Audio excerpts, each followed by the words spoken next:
Welcome to Hartman Math. Before we start talking about polynomial division, let's do a warm-up from earlier in chapter 2. Pause the video here as you work through and we'll check your answers. All right, number 1, the minimum. We're talking about the y-coordinate. And as this is a parabola, we'd be talking about the y-coordinate of the vertex is -17. All the intercepts would be the y-intercept and the x-intercepts, probably best found by completing the square, although there is another method. And our maximizing area problems, we would get 7,500 square feet. This is lesson 2.3, Polynomial and Synthetic Division. So long division of polynomials, we would want to divide this polynomial by this polynomial.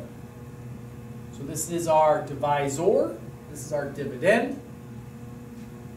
And notice here, as this was missing a term in the middle, starting with x squared, the next term should be x. It didn't have any. We're going to put a plus 0x because we need columns for every single term. X squareds, x's, and constant. If this started with x to the fourth, we would need, following that, x to the third, x squared, x constant. We don't worry about anything before the first term. We worry about what's after it. Right, so we're going to start with first term. First term, what would you multiply 2x by to get 6x squared? That's going to go on top, and that's a 3x. So we're going to multiply the 3x by the entire divisor. So we're going to distribute. We're going to stack it underneath. This next step is the trickiest. You have to subtract. It's the trickiest because the tendency is to want to add and get -12x, but you don't. You got to subtract. So 6x squared minus 6x squared cancels. If the first one doesn't cancel, we did something wrong up top. If that does cancel, we get 0x, subtract -12x, minus becomes plus. We get 12x, and then we would bring down the next term. And we're going to repeat. First term, first term. What would I multiply 2x by to get 12x? That would be a positive 6. And now I'm going to distribute, and I'm going to stack it underneath. And I'm going to subtract, cancel. 5 minus -24 is 29. There's nothing left to bring down. So, pretty much done. Here's our quotient. We do have a little bit of a remainder, so we're going to write that in terms of a fraction. Plus 29 over. You have to have an operation sign here. Otherwise, it would imply multiplication, and we don't want it to imply that. So there is our full quotient. So what we've just seen is that if we take the 6x squared plus 5 and divide by 2x minus 4, we're going to get 3x plus 6. We're going to get that remainder part to it as well. Then, if we choose to take this equation that we've just generated and fraction bust it, multiply everything by 2x minus 4, we would get 6x squared plus 5 is equal to the 2x minus 4, which is our divisor, polynomial, times 3x plus 6, our quotient polynomial, plus our remainder, 29, that's our remainder polynomial. And that just illustrates the division algorithm. That we could take a function, which was that 6x squared plus 5. And if we're dividing by some d of x, our divisor polynomial function, it would be that divisor polynomial function times the quotient polynomial plus the remainder polynomial. If the remainder comes out to be 0, then our divisor function divided evenly into the original function.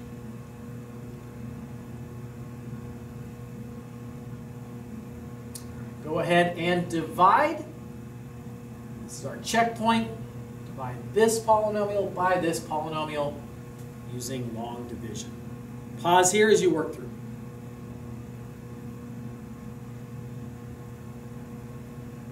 All right, so we should have gotten, remember the plus 0x squared. Here it is all worked out. What we should have gotten was this. Here's our remainder right there. That would be the quotient.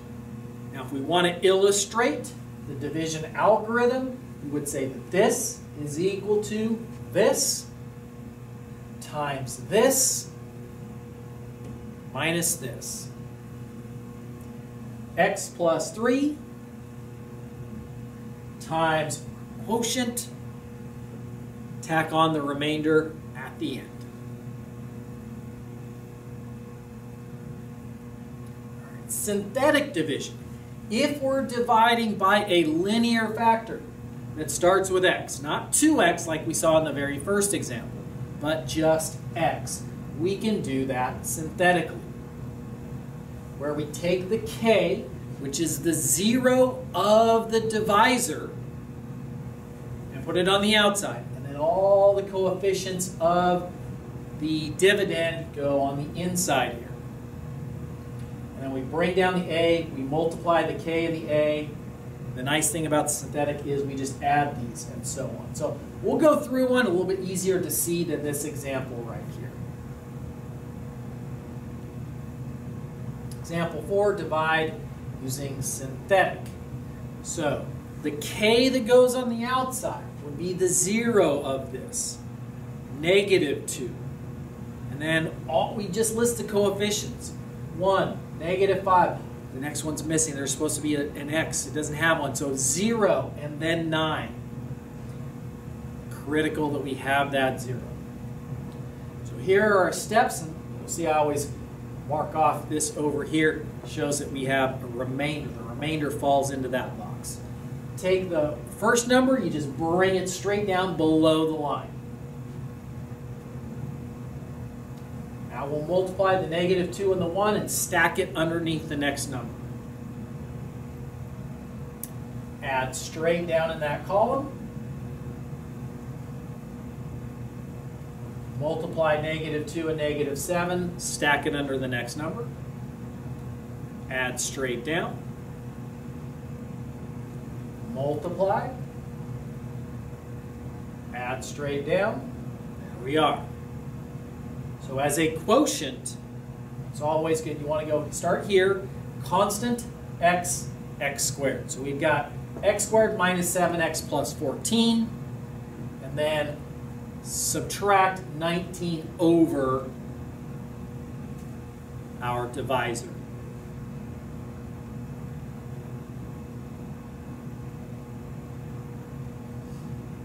All right, the remainder theorem says that if we divide by x minus k, the remainder that you get is what you would have gotten by plugging in k into the function. If we had done direct substitution with the k, you get the remainder. So use the remainder theorem to evaluate this function.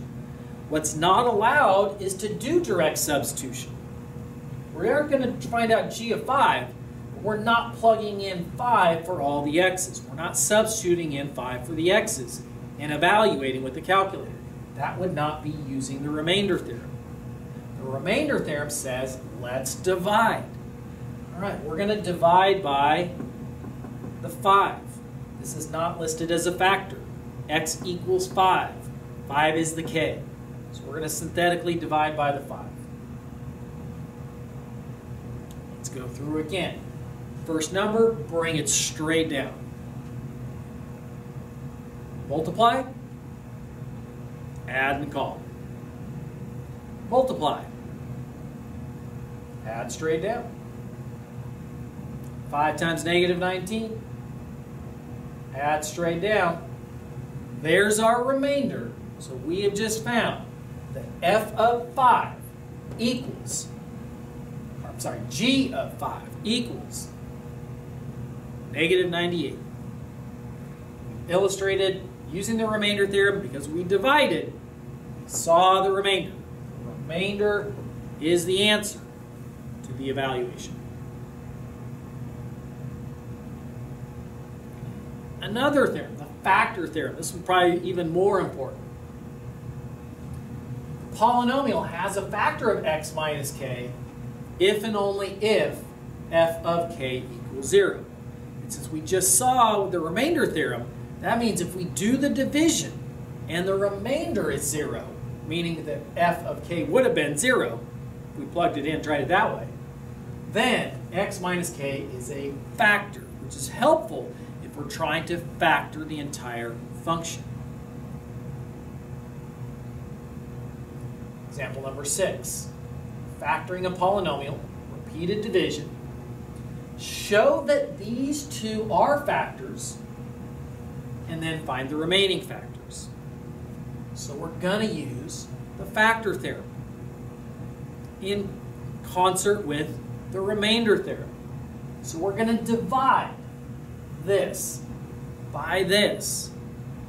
And to show that it's a factor, if we get a remainder of 0, the remainder says that that would be f of 2 would be 0, then that's going to be a factor. So we're going to do it with division. And I would prefer synthetic division. I think it's easier. But you could do regular polynomial division. So the 0 of this factor is 2. So we're going to synthetically divide by 2. Bring down the 3. This is what we would get. There's our confirmation. We just showed that x minus 2 is a factor because we got a remainder of 0, meaning that f of 2 is 0. That means that x minus 2 is a factor. Now, I don't want to start over because I know what's coming, that I got to find the remaining factors. So I'm going to take this new one, and I'm now going to synthetically divide by -4. It's a little bit smaller. We don't count the remainder at this point, so we're going right here. So work that one out. Remember, in order to show, it's got to have a 0 remainder. So if it doesn't, you probably know you did something wrong. So work it through, and then resume when you're ready.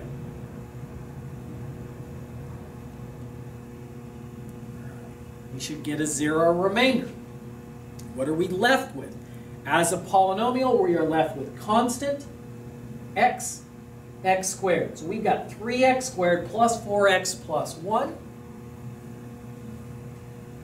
And we can factor that into binomials. 3x plus 1 and x plus 1 are the remaining factors. Okay?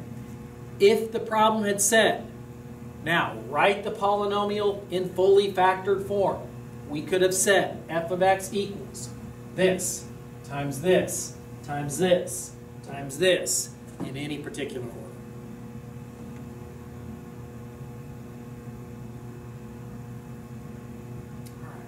Checkpoint.